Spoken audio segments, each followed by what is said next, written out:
Picture a single line of road stretching dead straight into a horizon that never seems to arrive. No other vehicle in sight, no fence, no building, and no signal on any phone you are carrying.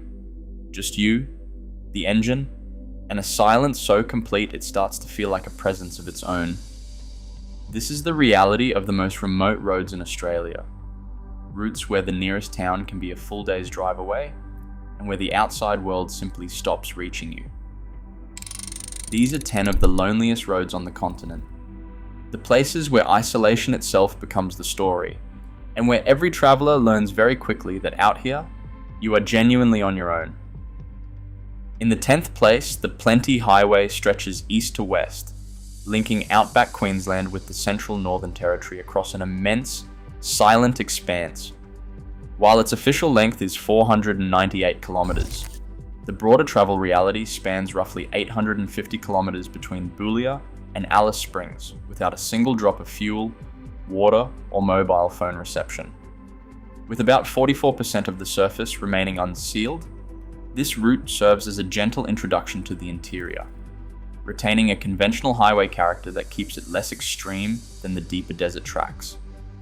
Yet, as travellers carry their own recovery gear, fuel, and water through the preferred dry window from April to October, the bitumen fades away, and this path quickly begins to feel less like a modern highway and more like a fragile thread draped across a completely empty continent. Number 9, the Oodnadatta Track, offers a more stripped-back form of isolation, where the silence of the clay pans takes hold almost as soon as the last town falls away. This 614-kilometre unsealed route cuts through the parched heart of South Australia, tracing the historic Old Garn railway alignment past dry salt lakes and the skeletal remains of abandoned railway sidings. While other northern highways retain a conventional transit character, this track feels immediately more desolate because services and human contact drop away almost instantly. Mobile phone coverage disappears roughly 100 kilometres north of Oodnadatta, leaving travellers to traverse a vast, silent corridor defined by historical abandonment and red scrub plains. Here, the weight of the outback is felt in the immediate absence of the modern world, a quiet stretch where self-reliance becomes an absolute condition of survival as travellers drive into terrain that has slowly reclaimed the grand ambitions of early pioneers. 8th place, the Tanami Road marks the exact point where outback isolation shifts from an atmospheric backdrop into a serious, survival-minded reality. Stretching for 1,013 kilometres to connect Alice Springs with the Kimberley, this vast desert corridor cuts directly across Nganya Jara country, where the red corrugated earth appears to roll endlessly toward the edge of the sky. While the first 40 kilometres south of the Great Northern Highway have been sealed to assist heavy transport, roughly 80% of the track remains an unyielding test of loose sand, corrugations, and severe bull dust. The true hazard of the Tanami is the sheer scale of its silence, underscored by a massive 742-kilometre stretch between Tilmouth Roadhouse and Halls Creek, where no fuel, water, or emergency services are available. On this path, travellers can drive for an entire day without sighting another vehicle or encountering another human being, left entirely alone with the low hum of their engine. It is a parched, sun-bleached corridor that demands multiple spare tyres and heavy water reserves, reminding those who pass through that distance is the defining danger of the interior, dwarfing the simple hazards of speed and road design. Number 7. The Gunbarrel Highway represents a far more severe shift into total wilderness, where the protective safety nets of the outer world simply cease to exist. Surveyed and pushed through the red sand plains of the central deserts in the late 1950s by Len Beadell and his construction crew to support weapon testing, this raw, unsealed path stretches for roughly 1,300 to 1,500 kilometres of constant corrugations, loose sand, and heavy stone. This corridor retains the rugged character of the era in which it was forged, remaining a straight, unyielding line drawn across the dry earth, where speed is irrelevant and distance is the true adversary. There are no modern roadhouses, no emergency water bores, and no fuel supplies of any kind along the track, forcing travellers to carry multiple spare tyres and massive reserves of water and diesel. Traversing the traditional lands of the Pintupi, Nganyatjara, and Matu peoples, the highway requires mandatory access permits from the regional land councils, which reminds those who pass through of the cultural importance of these vast, quiet territories. Here, travelers must confront an unforgiving physical reality, a track so isolated that once the halfway point is crossed, turning back to seek help is exactly as far as continuing onward into the silent, sun-baked horizon. Number 6. The Aya Highway crosses the Nullarbor Plain, a vast limestone shelf where the absolute lack of trees forms a hypnotic, flat horizon that seems to roll on forever. Spanning 1,664 kilometers, this fully sealed route is far more accessible than the unsealed desert tracks, keeping it lower in the countdown. Yet the isolation here is quiet and mental rather than technical. The crossing contains the famous 90-mile straight, an asphalt stretch running for about 146.6 kilometers without a single bend, forcing drivers to confront a completely empty sky and terrain where nothing changes for hours. While the road is paved, the margin for error remains small, with a long fuel gap of 191 kilometers between Nundru and Seduna, where the tiny settlements are little more than lonely fuel stops on a flat expanse. It is a place where road hypnosis becomes a safety concern, and the true test is not managing rough corrugations, but resisting the quiet weight of the silence and the enormous scale of an interior completely stripped of detail. In the 5th place, the Strzelecki Track reaches far into the dry, clay-pan-speckled country of northeast South Australia, carrying travellers along a 472-kilometre path where the silence of the desert floor is broken only by the rattle of heavy road trains. While the state government has commenced work to seal parts of this route, it remains a predominantly raw, unsealed corridor of bulldust and rough, bone-rattling corrugations carved out by massive mining vehicles. Here, the distance between the tiny settlements of Lyndhurst and Inaminka spans 300 kilometers without a single fuel pump or water point, meaning that any mechanical failure immediately leaves you stranded hours from help. With mobile coverage entirely absent across almost the entire route, the sense of isolation is practical and heavy, shifting the focus of travel from simple sightseeing to careful, methodical survival. Traversing the traditional lands of the Yankunytjatjara people, who ask that travelers respect the ancient desert by staying strictly to the road, this flat, sun-bleached track is best approached during the cooler window from May to September. It is a lonely stretch of earth precisely because so few people have a reason to cross it, a thin line where the vastness of the interior envelops those who dare to venture past the salt lakes. Number 4. The Canning Stock route pushes our countdown from a challenging outback drive into the demanding reality of a full desert expedition. Spanning roughly 1,850 kilometers through the Gibson, Great Sandy, and Tanami deserts of Western Australia. This completely unsealed track follows a historic stock droving line carved across the red sand in the early 20th century. While shorter claypan tracks offer brief encounters with isolation, a crossing here is a multi-week test of endurance and logistical planning, typically requiring 20 to 28 days of slow, methodical travel.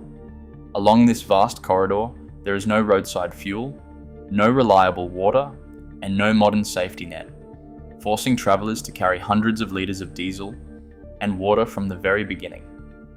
The route is defined by 51 historic wells spaced a day's walk apart, though many have fallen into disrepair, leaving travelers entirely reliant on what they bring.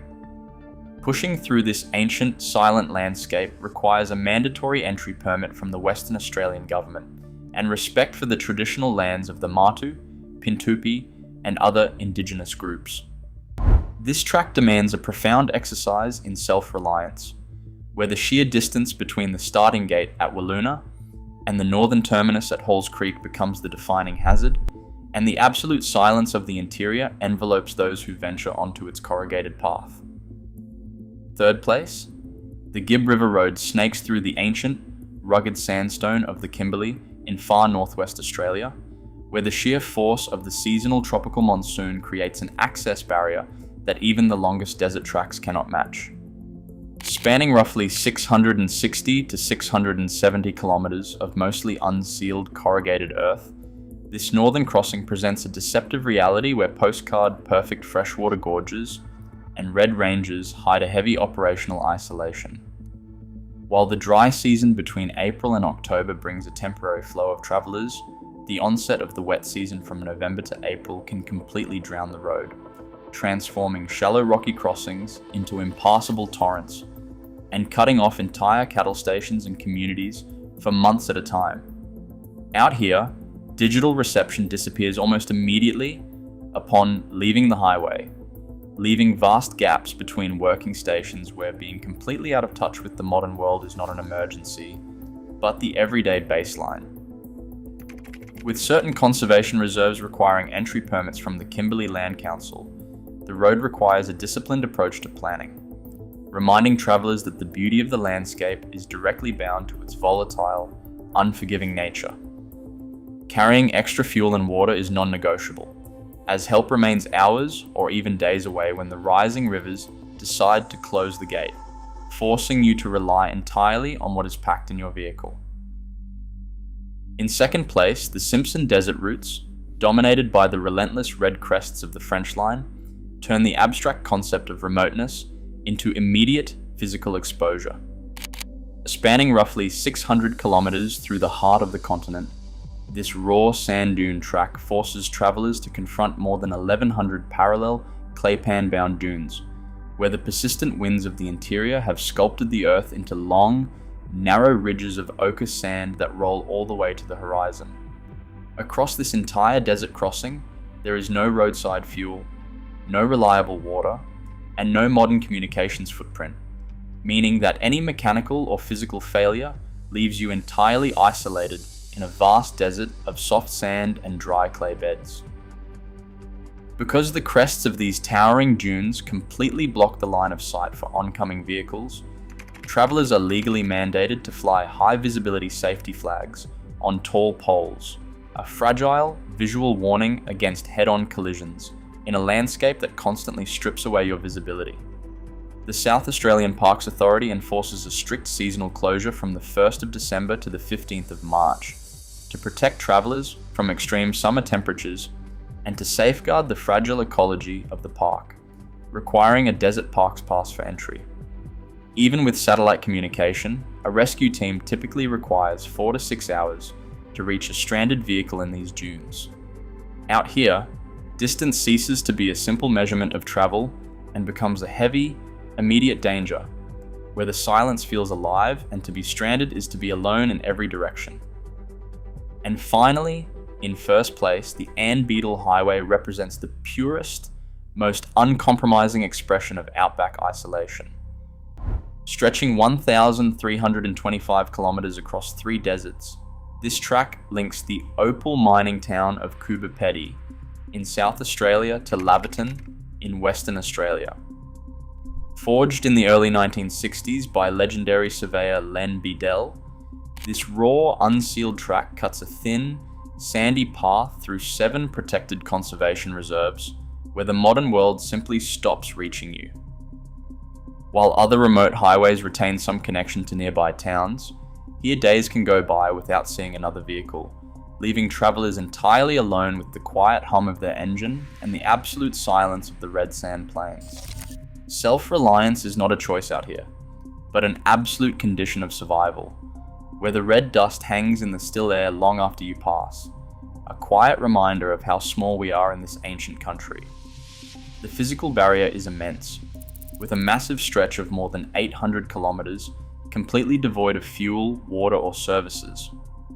Crossing these protected regions requires a complex network of legal access controls, including a dual permit system from South Australian Parks and the Western Australian Department of Aboriginal Affairs, alongside a transit permit from the Ngaranyatjara Council and access approvals from the Maralinga Tjarutja people, who hold native title over these traditional lands.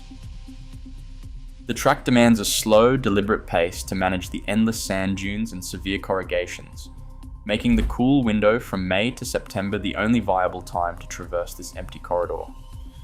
Out here, The weight of the continent is felt in every slow, empty mile. Yet these remote tracks show that with thorough preparation, redundant communications, and a quiet respect for the conditions, the immense scale of the interior can be crossed safely. Which of these legendary outback roads would you most want to challenge? Subscribe to the channel for more documentaries on the world's most remote places. Across these 10 routes, one truth remains. The defining danger of the outback is never speed, but the psychological weight of distance itself.